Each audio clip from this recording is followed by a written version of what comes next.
tackle our open session items and then dismiss the public and then go into our closed session items. So, but we're going to start off with item 9, which is the Subcommittee of the Investment Committee reports from the May meeting, and that's Mr. Keeley. Thank you, Madam Chair. So, there's a summary in there. Do you have me buzzed in, Sharon? Oh, I'm sorry. I didn't have my caffeine yet. Sorry, Mr. Keeley. There you go. You are in. Thanks. So there's a summary of the work of the subcommittee to date. Talks about what we did at our last meeting in Glendale. And it speaks about the direction. We asked the staff to come back to us with a recommendation. Yesterday we passed the special mandates policy, so we've adopted that. That's now in policy, which was the direction that was given. So we've accomplished that. We then asked the staff, the investment staff, to come back to us no later than July, and it sounds like we're on pace for a recommendation to come to us or a choice of recommendations to come to us in July relative to a special mandate around a topic that is of importance to us. So that will come to us in July. The subcommittee, one of the issues that's on our agenda, we outlined that to be a 2-year subcommittee. It seems like we're on a pretty fast pace. So the request here is one of the issues that we talked about having addressed by this subcommittee to continue its work would be to review, amend, refresh the 21 risk factors. And I think it would be a good idea for that work to take place and for it to take place in that subcommittee. To the extent that we can move that up now because of the pace that we're on, I would rather see us do that sooner rather than later, so in the fall as opposed to the winter, and begin the work of reviewing and refreshing 21 risk factors. We'll have that off-site conversation at our retreat where we'll get some input from our stakeholders. So that's really the next step in the process for this, the work of the subcommittee. And if we could stay focused to that work for 2016-17, we probably could have a deliverable where we've actually made some changes to the 21 risk factors and make them more current to who we are as a system today in the world in which we're functioning and operating. So that's the report. It's meant to be accepted as an oral report. Okay. So this is an action item for us to approve the verbal report and give any feedback or guidance. So is there any feedback from investment committee? Seeing none, I'd entertain a motion to approve the report. Second. Okay, it's been moved and seconded. All those in favor say aye. Aye. Opposed? Abstentions? Madam Chair, I want to thank everybody that's participated to date. It's really been a good process. I think we should be proud of the work that has been accomplished and the work that staff has put in. We actually have some substantive things that have changed, and including that policy and a process for our system now to follow relative to special mandates, and that we look forward to the recommendation that staff will bring to us in July. We think it will be meaningful and an important step for us to take. So I thank everybody for their work on the subcommittee. I'm excited to join the committee for next year. It'll be interesting work. Thanks, Mr. Keeley. Item 10 is the review of our investment committee reports and our time cycle. We've got Deborah Smith and is Sandra is coming up from Reed Smith.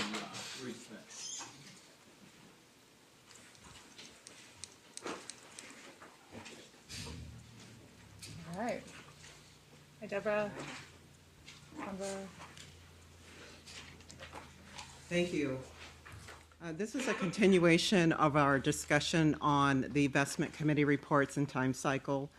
We've talked about this about 3 times. We talked about a 3-step process, and this is the last of our steps. So this is our 3rd step, and that entailed for staff to work with Reed Smith, Sandra Poe, and we also worked with Amy McDuffie, your board governance consultant, on performing a comprehensive review of all of the investment reports. And what we did is we told you in April that any changes to any report content or frequency would be brought back to you for your review and consideration. That's what this agenda item does for you. Couple of highlights from the comprehensive review is that there are no changes to 9 of the reports. We're not recommending eliminating any of the reports.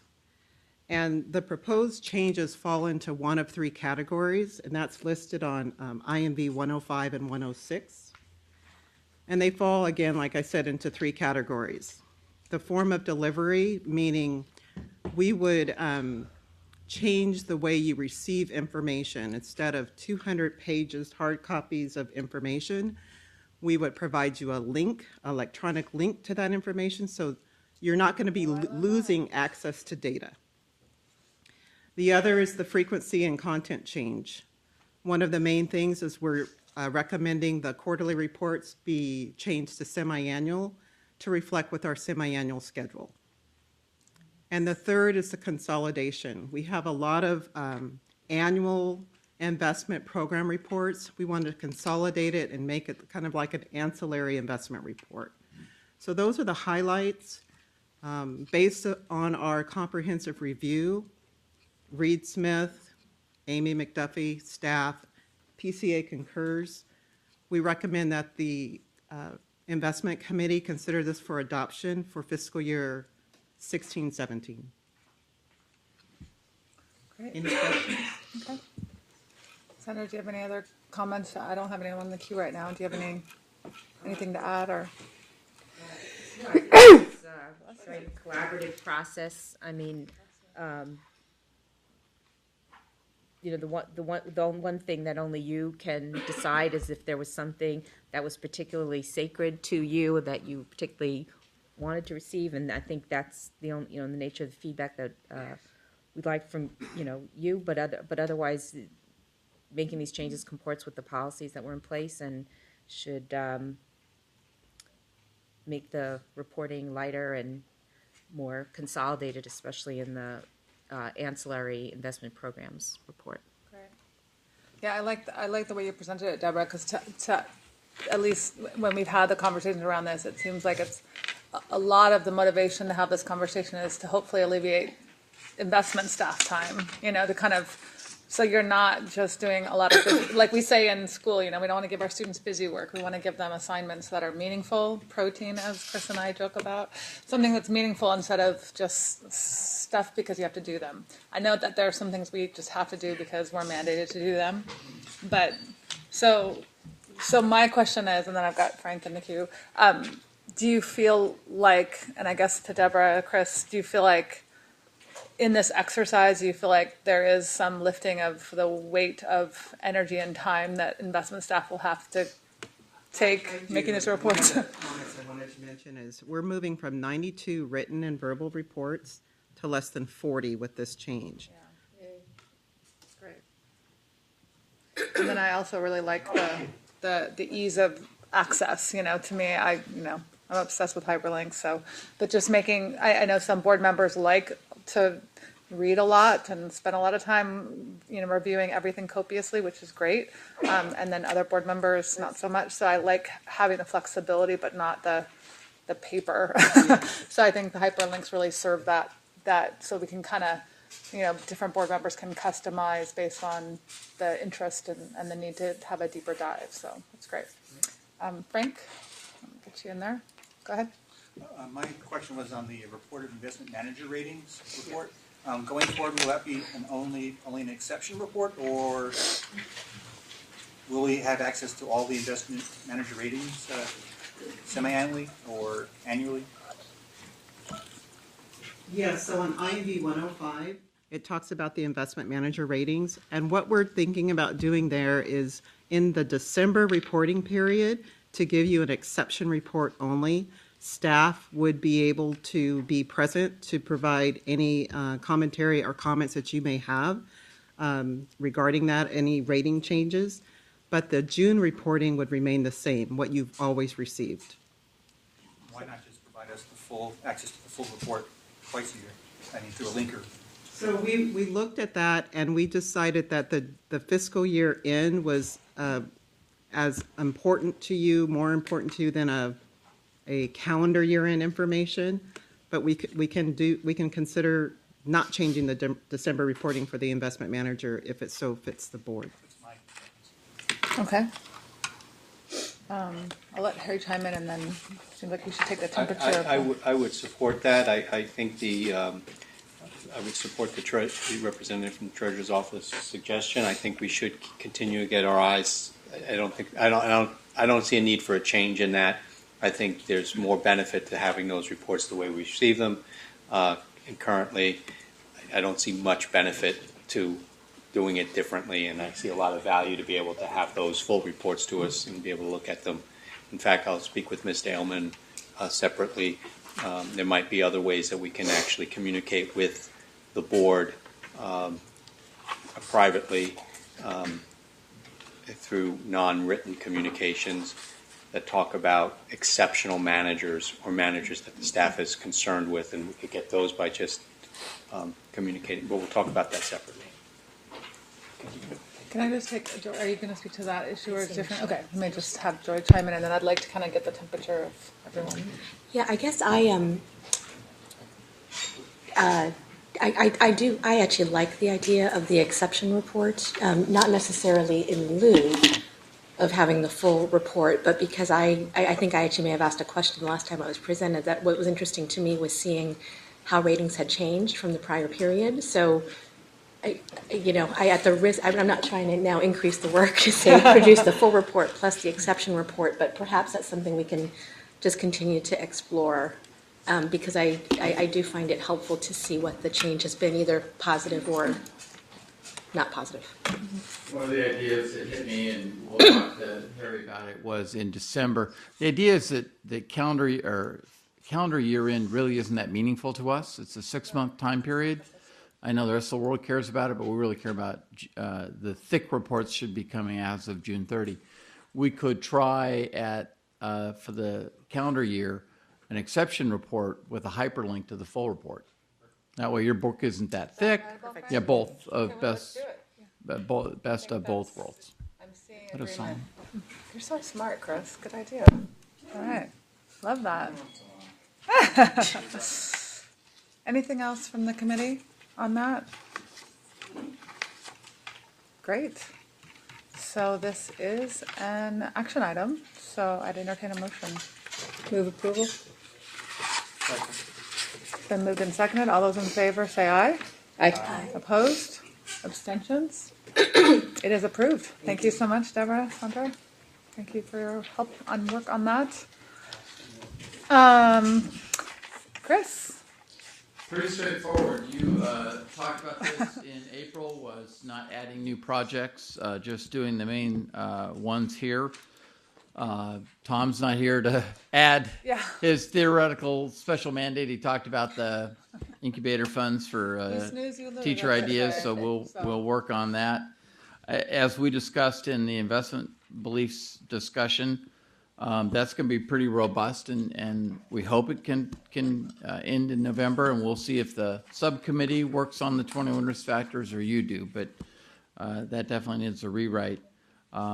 We left the investment policy column, the second column there, kind of blank. I'm sure you'll be back with many of the asset class policies. We just really off the top of our heads don't know when those will be coming up to you. And then if you noticed in the oversight, so the fourth, so the second kind of goldenrod or fourth column down, we added every other meeting either an RMS implementation update or a global equity transition update. I know those may be in closed session, unfortunately, for the public, but we may be able to have like a light version in open session so they know. But you had asked at the last meeting that you have a real close watch on how those are going because those are large asset shifts. Yeah. And I just wanted to remind members of the committee that, in past years we had that voting process. Remember when we voted on what we should be talking about? And I think Paul and I just made an executive decision that I hope everyone's okay with. Just we have a lot on our plate. So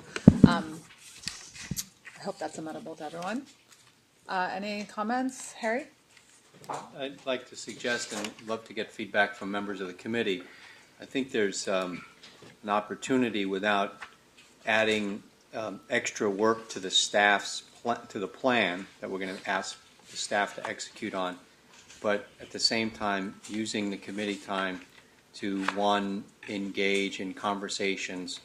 I consider it more, instead of an information item, more of a discussion or educational opportunity. And if the committee is open to it, I can speak with Mr. Aylman and Mr. Unterman and really flush out maybe 2 or 3 opportunities throughout the year where we can have accomplished folks in the industry come before us and have a discussion with us on a myriad of issues. And we can solicit those ideas from the committee between now and July. Some of us may have individuals in mind that we think can add to our collective intelligence, knowledge, insight, views, opinions. I think we have a really wonderful forum to engage and invite people to come before us. And I don't think we've maximized that opportunity yet. And I think if we're thoughtful about it, about what we're actually trying to accomplish and why we would do it, I think at the end of the day, we would say it has the potential to be really worthwhile in terms of contributing to. I just think of Muhammad Al-Arian, for example. I know he's not available to come to our offsite, but I've had the We opportunity. ask him now for next Well, year. he's not. He's not. I've had the opportunity to engage with him. No, I mean for next year, for Yeah, the but for the investment. calendar year. Yeah. But I just picked up his book recently, and just to have him That's come and pretty speak to the premise of his most recent publication. It's really all about monetary policy, globalization the last few years, and what the potential outcomes could be, and its implications for long-term institutional investors is one of them. And to have, I don't know, I'm not speaking on behalf of Mr. Al-Arian, His buddy. but I do think that forum and that level of engagement, from my perspective, is really an opportunity we should try to seize. Yeah. So we mentioned in the past, you had an investment Insights, insight program yeah. in the mid-2000s. You brought it back for a little bit, but the schedule kind of crowded it out.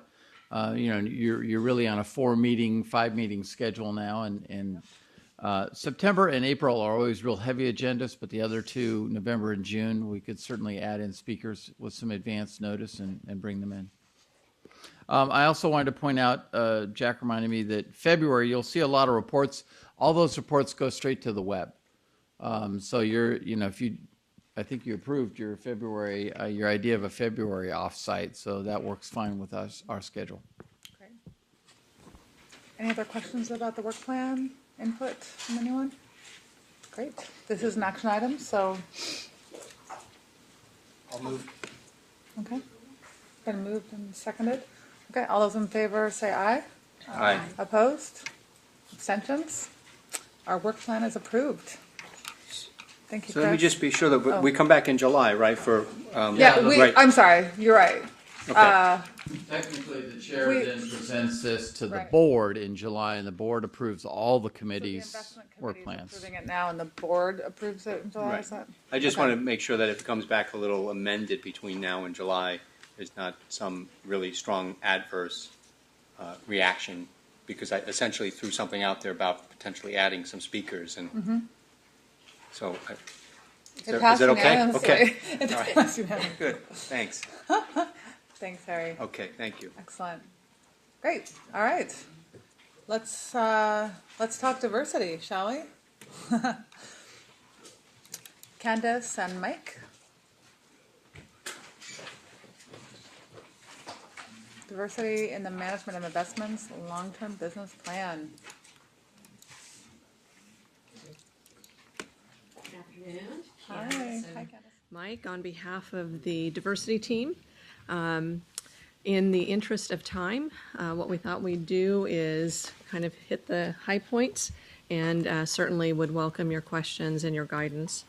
And so what we're here to do today is to propose to you a refresh of our original 5-year plan. What we're proposing is that rather than adopt a 5-year plan or a 10-year plan, that we adopt a long-term business plan that's more of a living plan, if you will, that we refresh on an annual basis. And where we believe that, sorry, good job. Thank you. Where we believe that we can affect diversity in the management of investments really is by continuing to support diversity among the investment branch staff and then continuing to engage all of those who work with us as we manage the investments inside the fund. So as you look at the initial goal of the plan, the long-term plan, is really to increase the understanding of diversity and inclusion among the staff, and then also to advance the investments branch staff diversity.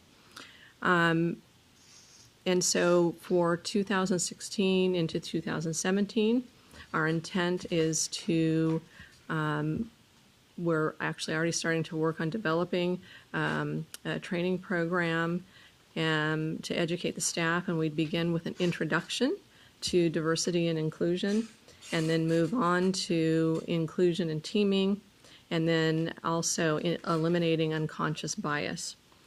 In addition to the training, we also intend to improve our recruitment strategy when it comes to recruiting for investment branch staff. And we have been doing outreach at the college level for some time, but what we would like to do is continue to do some of the things that we've been doing, but also ratchet that up a bit so that we continue to participate in career fairs, engage with women and minority student clubs, and also expanding our engagement from we've been engaging with 2 to 3 schools regularly, and what we'd like to do is expand that to all of the Northern California UC and CSU campuses. And then we've already been working on refocusing our student intern program, as you heard from Chris yesterday. And then from the standpoint of engagement, our plan is to really continue to do what we've done, but also begin to focus our engagement.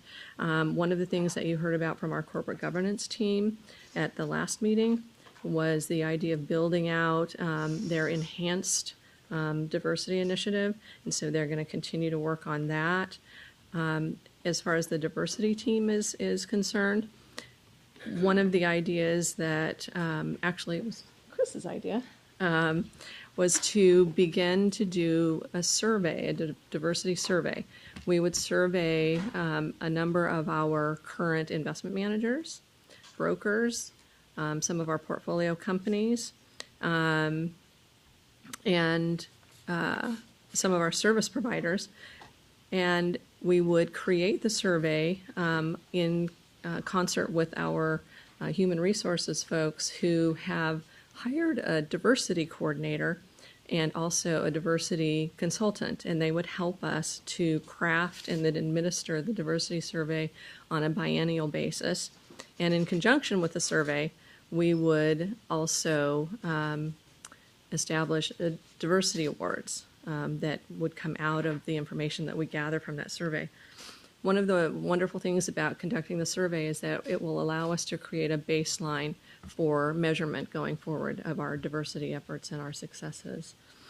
And then finally, the diversity team will be providing leadership around an emerging manager reception, another Beyond Talk event, which I'm sure that you all know about, and then co-hosting a diversity forum with CalPERS. And I think Mike is going to talk a little bit about our engagement. Yeah, so there's engagement can happen in a number of different ways, and we've, for a number of years, we've been participants in many of the programs that are above you here. They're a crossover of emerging manager programs and also advocates for certain groups throughout the U.S., investment groups. So the goal is for every asset class to send representatives to 2 events a year. I think we've easily exceeded that goal, and so you have a cross section of different asset classes going to these events. Usually we're speakers, but always participants in many ways. I think the most recent one was the AIM conference in San Francisco, and I think we had 4 or 5 people there at that event. The real thing with engagement that can be done and is regularly done is, along with the survey, will make it a bit easier, is we're not really swimming uphill anymore on this type of, or upstream, I should say, on engagement with respect to diversity. There's a lot of other pension funds that have issues like this as well, and some private companies that have ideas. And so we're hoping the engagement, as we focus on engagement, we can get some ideas from other private companies that are focused on this and see what ideas they have, share those ideas with other groups we have that might be crossed from a private equity. Groups might have a good idea they can share with public equity or real estate and whatnot. And then the cross with the emerging manager program, we can, the board will be able to see what we're doing with diversity on the emerging managers as each group brings forward an emerging manager program. Real estate did theirs a couple of years ago. Global equity will be coming forward in the near term. And as each group comes forward with ideas that they have from both the diversity and emerging manager programs, the board can review those and stay engaged. And with that, we'll open it up for any questions. Harry? Yeah, thanks for the work to date. I don't know in our use of the term diversity here at CalSTRS, both internally and externally, I think we have a wonderful, we walk the walk. So, it's really very powerful to see who we represent, because it's a microcosm of this great place called America. But when we speak about diversity, do we include in our conversations around diversity the GLBT community and where that conversation is in the financial industry? The reason I raise that is there are lots of reasons I raise the issue, but the one that in particular, I sat in on an event at Milken, and I was quite moved by some folks that were speaking from the private sector. One company in particular, I believe it was Google, and how they addressed the issue. Secondly, I think the facts are really clear about we've come a long way for human rights and social justice for all people in America, but we've not come far enough. Moreover, we're living more and more in a globalized world. So to be GLBT in America, in Santa Monica, it's okay. Oklahoma, okay, but not as okay. Africa, Literally parts okay. of Africa, not so much, Yeah. where it's actually a crime. Yeah. And you can be punished by death or imprisonment. And we now live in an investment world that deals with globalization. And I'm not promoting and saying that it's our responsibility to solve all of those issues. What I am saying is, or what I'm asking is, how do we, or do we believe, and to what extent do we need to make a statement or put it in a policy that when we at CalSTRS speak about speak about diversity, we're also including the GLBT community?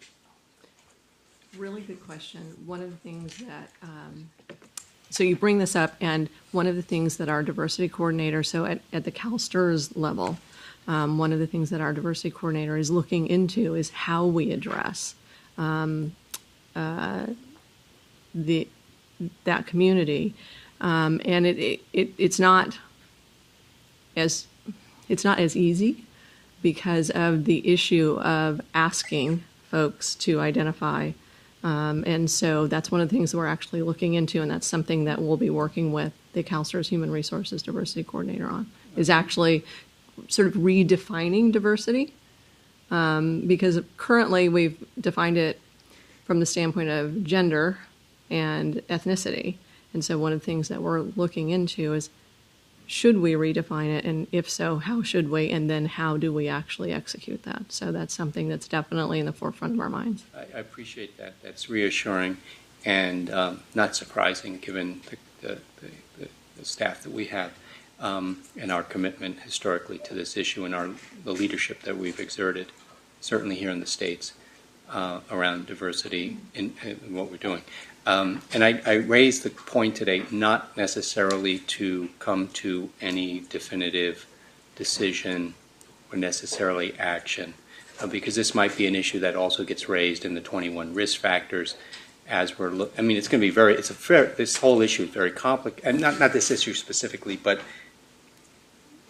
it's complicated. It's not so easy. I think my basic point of San Francisco, Santa Monica, GLBT issues, if you're not supportive of GLBT issues and diversity, you're frowned upon. But that's not the case in a lot of places, and our portfolio is becoming more and more globalized, right? And the world is shrinking, and we're becoming so. As we invest in other parts of the world, and we're an education teacher fund. By nature, we're inclusive. There's reputation risk. So I raise the point today only to raise our consciousness and awareness and our own evolution around what we mean when we speak about diversity and embracing diversity. That's the purpose of my questioning and my commentary today. Thank you. I look forward to pursuing it further. Joy? Thank you very much, and I just want to concur with the comments that Harry made. I appreciate you bringing up the issues today. So really want to thank you for your leadership and the commitment by the rest of the committee and the organization to everything you're doing, because I think this is really important for CalSTRS to be engaged in. One question I have about the diversity survey and the awards concept you're looking at is whether what you'll be measuring, is it sort of statistics, or is it also looking at innovative and potentially successful programs that some of our partners are working on that you want to promote more globally? So thank you very much. I appreciate the question. So you really hit the nail on the head. We really we do want to learn by gathering some basic information, statistics, but we also want to test into what our portfolio companies are doing, what new and good ideas that they're promoting, and that's the idea of the award. So looking at diversity writ large from every angle, and so that we can learn and perhaps get better ourselves, but also so that we can recognize those companies, those investment managers that are already sort of out there doing all this really good work. And so absolutely, we have not begun to design the survey yet, but we'll definitely be considering that as we work with the consultant and with our diversity coordinator to do that. Absolutely. Just to give you some background, Joey, we did surveys in the mid-2000s, but more at people. How did people in the investment management industry, how were they being treated in terms of diversity? Were they being discriminated against? Did they feel that upward mobility? So we had some interesting baseline data there. We teamed even at one point up with the CFA Institute, got a lot of recognition, but we thought this time let's turn it around from the person and look at the corporate side. And you hit it on the head. We need baseline statistics, how diverse are our managers, but then we also need to then look at, okay, let's celebrate the firms that have figured this out. And as we all learned from the Beyond Talk event, it's great that you have diversity at the entry levels and the first 3 levels, but what about that ceiling? Are we breaking through that ceiling? And obviously Wall Street is terrible in that area, and we recognize that. But in the mentoring we did with some of the, through Twigo and some of the other areas, we realized that diversity isn't just small entrepreneurs that own their own firm. It is people that come out of grad school and want to go work for Goldman Sachs and maybe grow up and then start on their own. So it's like, well, we can't ignore the giant, as Harry said, the global money managers that actually have wonderful diversity programs, because they're trying to improve it too. Even the likes of Bank of America, they're all trying to improve this. And I think we thought, you know what, we do a lot, but let's try a carrot and recognize the winners, and then also promote that to the other people of, look what this firm is doing to enhance its diversification of the people, and that's improving its investment results, and promote that. If I could just make one closing comment, I think that's great, and I think that's exactly the direction we should be going in, because I think sometimes it's important to have numerical goals, whether it's for boards or for statistics, looking at the makeup of our different managers and partners, but sometimes setting a goal it turns that into the ceiling or into the floor, excuse me. So I think just sort of looking at the innovation and promoting that innovation is something that we can play a really significant role in. Thanks, John. Lynn. Thank you. I want to thank you for the report and all the work that you're doing internally and externally, and I really appreciate also the work that Ann Sheen and her team are doing around corporate board diversity. And I think to your point, Harry, it's really important work. And in fact, it's nice to see recently CIU had done had gotten together a coalition of treasurers and controllers from around the country, also advocating for corporate diversity. So it's nice to see CalSTRS taking a lead and then getting support from other stakeholders as well. I think that report was shared with us, wasn't it? Yeah. Right? We got a copy of that, so it was great to read. Thanks, Lynn. Harry. I just want to last comment on this issue. I mean, this is a topic we could sit, put the coffee pot on, and some of us would like to talk about, a more just world till the cows came home, right? And how do we do that? Some of us would do it for free, right? But the point that Mr. Aylman made, in the limited exposure that I've had to some global corporate giants that are looking at diversity and being more inclusive and less exclusive, they lead with it makes good business sense for them to do so.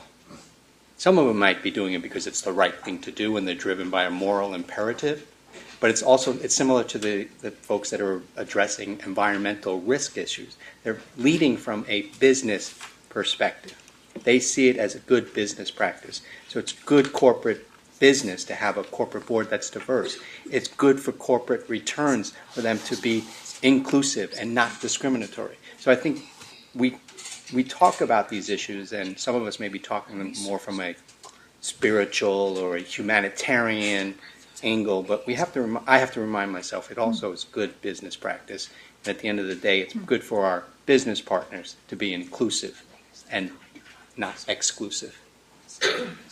Last comment. Okay. Thanks, Mr. Keeley. Appreciate it. Any other comments? I think I feel like our staff always does amazing work in this arena. I think it's something that we all can be proud of, the work that CalSTRS is doing in this arena.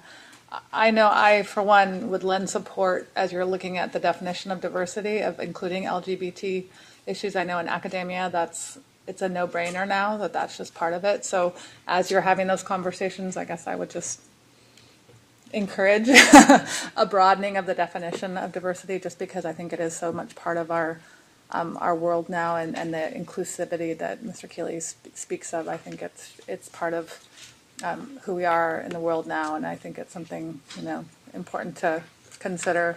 The one question that has come up to me, and I know I'm really interested in this arena, because I really respect the work that Anne and her team are doing around the corporate engagement on diversity, and I think all the organizations that were involved in WTWO and those seem to me like it's kind of like those are folks who are already thinking about diversity and engaged in that. I'm always kind of like, how do we, that's sort of like the low-hanging fruit in some ways, or it's places where they're more amenable to these conversations. And I think my question always kind of lends itself to how do we get to the places that aren't even having the conversation yet about diversity. And I think the thing that has come up for me, and we don't have to have an extended conversation today, but I'd love to hear more down the road, is with our external managers, and just more about when we develop relationships with our partners, how much do we talk about diversity of their teams, and not just the administrative staff, but the folks that are actually the movers and shakers, and how much do we ask questions about the diversity of the teams that we engage with as partners, because just in my experience on the board, it just seems like those are the places where I notice it seems like there's a more monochromatic experience.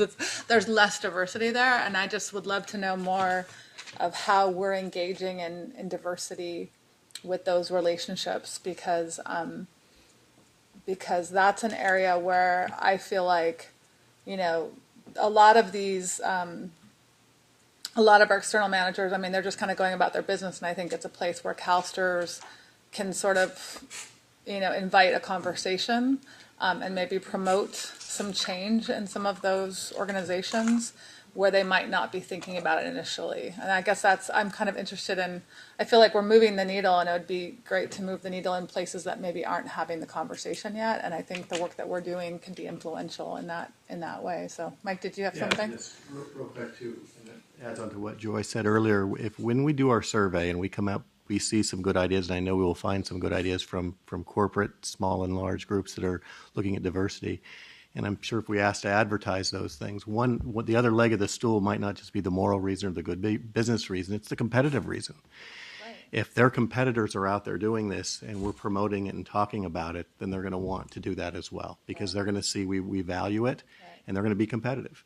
So we think that through the survey and through announcing this, we can drive that competitive nature as well, and bring them into the fold in that manner. And that's what we're trying to, it's not, the conversation is out there right now, but there really isn't a clean lead of the way to do it. There's not one way to do it in every industry. Right. But if we can start putting that information out there through our conversation and through our survey results, I think we're going to find a way. And that's why we didn't want to lock it for 5 years. I think we have to come back and say, well, this is what we found. And so this is the direction we're thinking of. As we come back on an annual or every other year basis, we can see what we're learning and where to go from there. The other thing I think about is I really like that idea of the annual, because I would love to still be around in a day where we talk about this and we don't have a diversity we don't have a diversity program. We don't have to kind of have a special committee to talk about this stuff. It's just the DNA of who we are, and it's hopefully DNA of all institutional investors. And so I think having it more, baked in to the annual, to me, is an exciting way to kind of have it be more part of just our DNA and not kind of a special program on the side. So one of the other things our fixed income folks are doing is they're, when they work with their external managers, talking to their managers, they have a theme, and the next theme is diversity. So they're going to be engaging with their managers to talk specifically about diversity when they do their reviews of their managers. So, I mean, that's exactly what yeah, that's great. I knew you guys were already doing, I think that's exactly the conversations we want to be having, so, great. So, this is an action item. We're approving the long-term business plan. Are we also approving this idea of an annual, I guess I just want to be clear on what we're approving today. So the long-term business plan sorry. So we're seeking your approval of the long-term business plan, which does include the biennial diversity survey. Got it. Move the item. Second.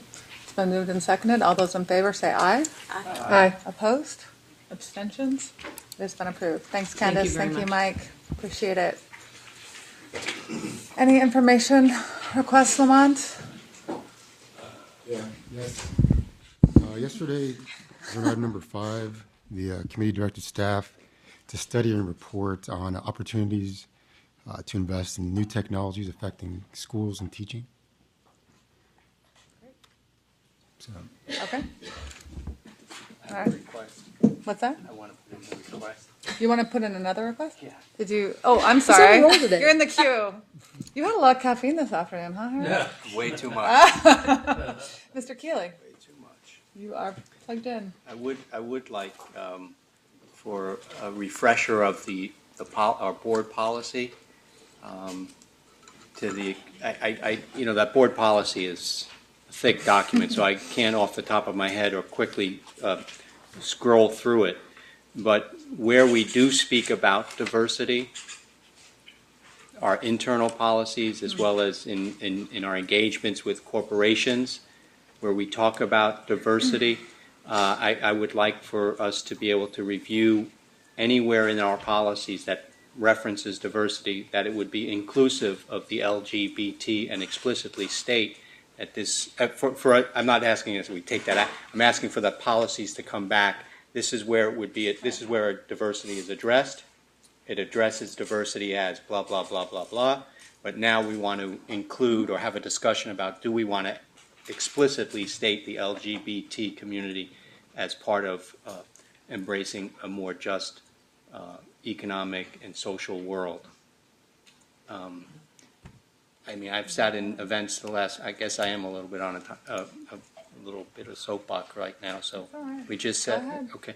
I sat in events where literally U.S. generals, chiefs of staff, who are at the top level of defense and protecting our interest in the world, have said publicly that in their private conversations with the Commander-in-Chief of the United States, we can no longer have people serving our country and putting their lives on the line and not allowing them to be who they are.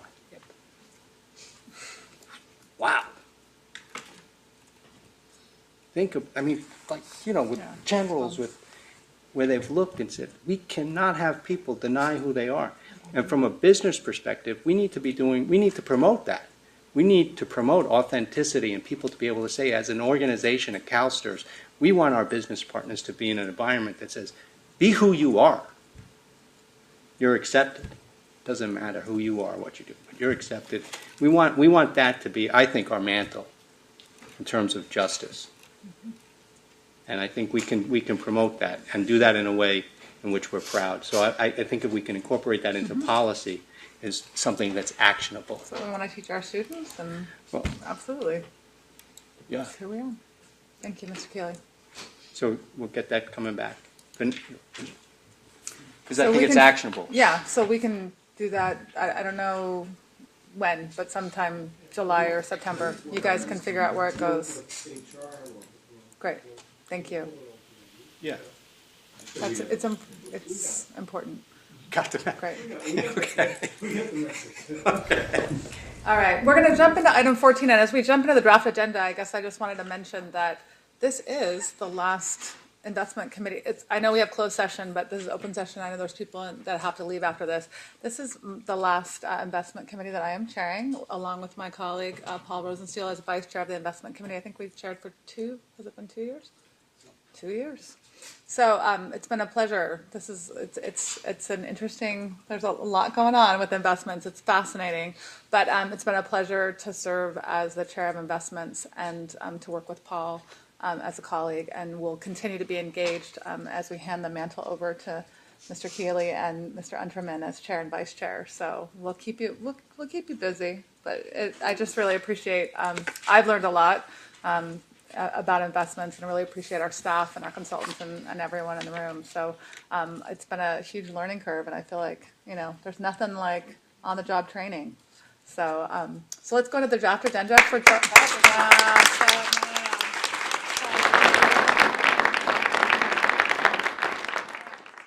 Enough of that. Let's look at the draft agenda. Thank you. A couple things I wanted to call your attention to, Chris, and you can help me out with this. And this will be, Mr. Keeley, your job to go through this in July. But a couple of things I wanted to mention that we've talked about before. It's our usual tactical investment strategy discussion, which I think has been really helpful, a deeper dive into our assets, our different asset classes. But I wanted to call your attention to, let's see, where is it? Item 9, which is a special mandate that June's going to take us through, June Kim, on low carbon strategies. That I think that came out of the subcommittee, correct? Correct. Yeah, out of the subcommittee. So I think that'll be an interesting conversation, as well as a continuation of our investment beliefs. So step 3 on item 11. We'll continue the conversation. And then the other thing I want to call your attention to is the Mercer Climate Change Report, item 14. And that was referenced in the materials earlier that Jack presented to us in the sustainability report and the little card that you got. Brian Rice, who is awesome with our green team, and the consultants will kind of walk us through that. It's gotten quite a bit of traction and people looking at this report, and it's interesting at looking at the impact on our assets, asset allocation moving forward, and the potential impact on climate change to our assets. So anything else you want to highlight, Chris?